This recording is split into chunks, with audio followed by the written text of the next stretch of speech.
Ram Narayan Ram. Comprendre soi-même a une signification différente. Notre Guruji a fortement insisté sur le Brahmachari Vivek. Il a dit que les gens devraient se connaître, c'est leur intellect et leur conscience. Le sens de l'intellect et l'intellect, la conscience, le corps divin, l'esprit divin, ce sont une seule et même chose. Par exemple, si nous regardons, la vache nous donne du lait. En barattant le lait, nous obtenons du beurre qui se transforme en ghee. Du lait, nous avons du chenat, du yaourt, et beaucoup de douceurs sont faites à partir du lait. De nombreux produits proviennent du lait, leur existence dépend de celui-ci. De la même manière, l'intellect, le corps et l'esprit sont unis, notre corps entier est esprit, tout le corps n'est que mental, le corps est le chemin de l'esprit, qui nous utilise de différentes manières. Par exemple, mon nom est Shankar Sarkar, tout le monde connaît ce nom, mais ai-je un seul nom? Pas du tout. Mon œil a un nom, mon oreille a un nom, mon nez a un nom, nous avons des mains, des pieds, des ongles et notre langue. Notre cœur bat, notre corps possède de nombreux membres. Personne ne nous appelle par tous ces noms. Dans notre corps, il y a beaucoup de choses pour nous appeler par nos noms. Nous sommes nés du ciel. Nous résidons dans le ciel. C'est pourquoi Ram est issu du ciel, la création vient du ciel, tout comme Narayan est né de Ram. Ce n'est pas le Narayan du Sanatan hindou. Notre création vient du ciel, tous les êtres vivants, tous les êtres de vie. C'est avec tout cela que Ram est le second. Lorsque nous parlons de Ram et de Narayan, si nous écoutons, regardons, comprenons, et voulons que Ram élimine toutes les maladies, qu'il supprime toutes les souffrances, nous devons accepter que la solution à tous les problèmes se trouve dans Ram Narayan Ram. Nous devons garder cela à l'esprit. Il faut faire savoir aux spectateurs que Ram signifie le ciel et Narayan signifie les étoiles. Il y a des êtres dans chaque galaxie. Tout ce qui existe sur cette terre, tout ce qui est vivant, est Narayan. Nous tous, en tant que mains, devons réfléchir que nous faisons tout partie de Dieu, nous faisons tout partie de la nature, nous faisons tout partie de Narayan, nous faisons tout partie de l'azur. Nous devons également penser que si le ciel est tout, alors Ram Narayan est de l'or de 1000 kilos, et nous sommes chacun de l'or de 1 gramme. L'or de 1000 kilos est de l'or, et chaque gramme est également de l'or. De la même manière, une goutte d'eau est de l'eau, et elle fait référence à l'eau de l'océan, elle parle de l'océan. C'est pourquoi nous en faisons tous partie. Le mot Dieu est petit, l'appeler par n'importe quel nom le rend petit. Peut-on réduire le ciel? Peut-on couper le ciel? Alors pourquoi devrions-nous dire Dieu, Ishwar, Allah, Devi, ou encore Jésus? Il est comme le ciel. Il est comme Ram Narayan. En disant Ram Narayan une seule fois, en y réfléchissant un instant, en le disant de tout cœur, tout devient possible. Tout le monde se souvient, tout le monde est vénéré.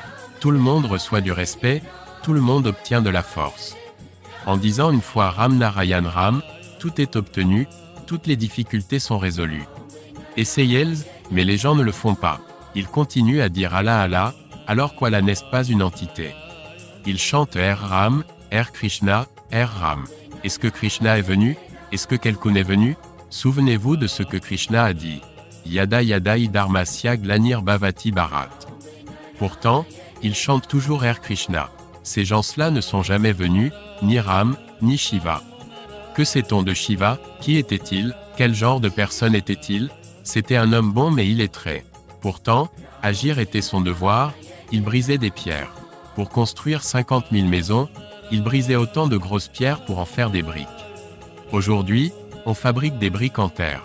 À cette époque, il n'y avait pas de briques en terre, il fabriquait des briques à partir de grosses pierres, il travaillait dur. Pourtant, Shiva ne recevait pas à manger, il n'avait ni endroit où rester, ni nourriture à manger. On les faisait travailler sans les payer, on les chassait avec des bâtons. Combien de gens sur cette terre savent cela? Il y a 800 millions d'hommes sur cette terre. Tous ces 800 millions de personnes ont les mêmes droits sur cette terre. Tout comme les biens d'un père sont transmis à son fils, à sa fille, aux membres de la famille. Qui a pris nos droits? Personne n'y pense. Les droits des gens sont leurs droits de naissance.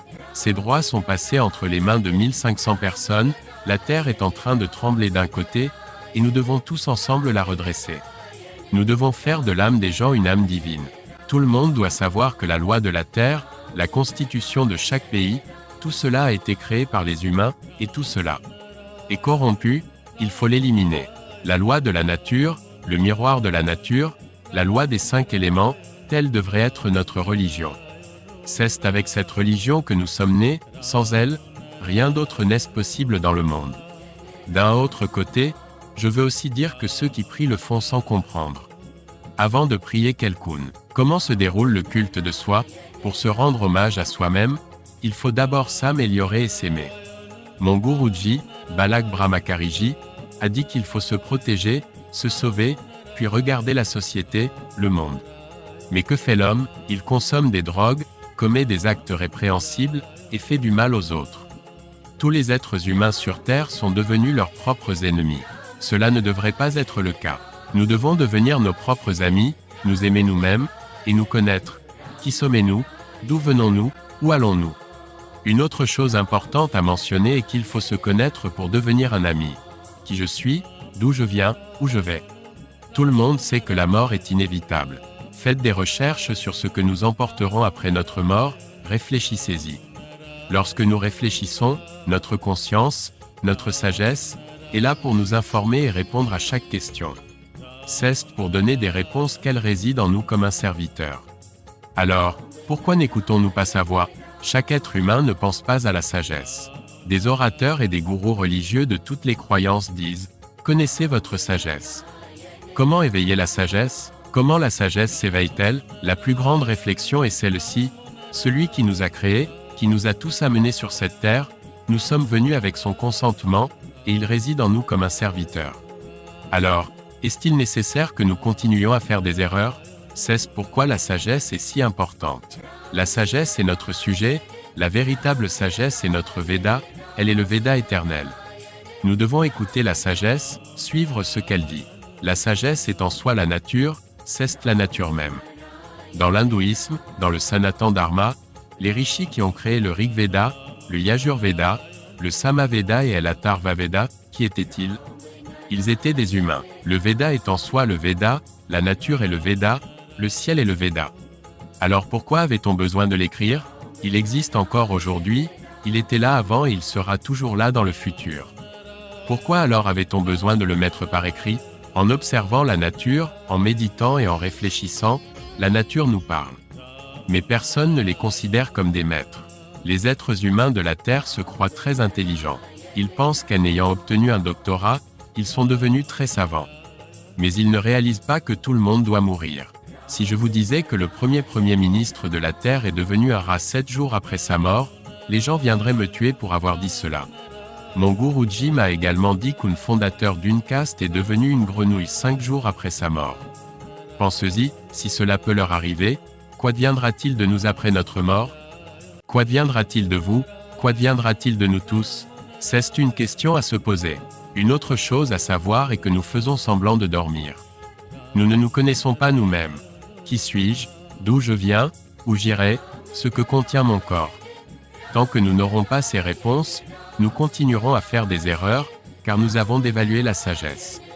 Nous continuons à dire que la sagesse est notre Dieu, notre Allah, mais en réalité, à part la sagesse, les humains ont transformé toutes les religions en leur propre sagesse. Les gens parlent de la sagesse, mais ils ne l'écoutent pas vraiment. Ils ne cessent de dire sagesse, sagesse, mais c'est là que réside la grande erreur. C'est une réflexion importante, cela ne devrait pas être ainsi. Celui qui ne respecte pas la sagesse, qui ne connaît pas la sagesse et ne cherche même pas à la connaître, fait une énorme erreur.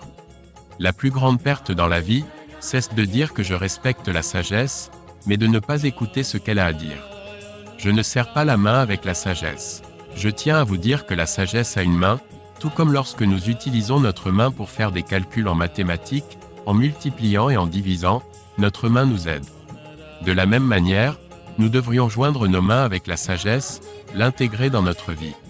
C'est exactement la raison pour laquelle l'homme ne trouve pas son véritable sens de la vie, car il ne se connecte pas avec la sagesse. Les gens ne veulent pas saisir la main de la sagesse. Lorsque la sagesse essaie de nous tendre la main, nous la repoussons. Cela ne devrait pas arriver. La terre est sur le point de disparaître, la religion est sur le point de disparaître de la terre, et c'est nous qui sommes en train de la détruire. Nous sommes devenus nos propres ennemis, et un ennemi est l'ennemi de l'autre ennemi.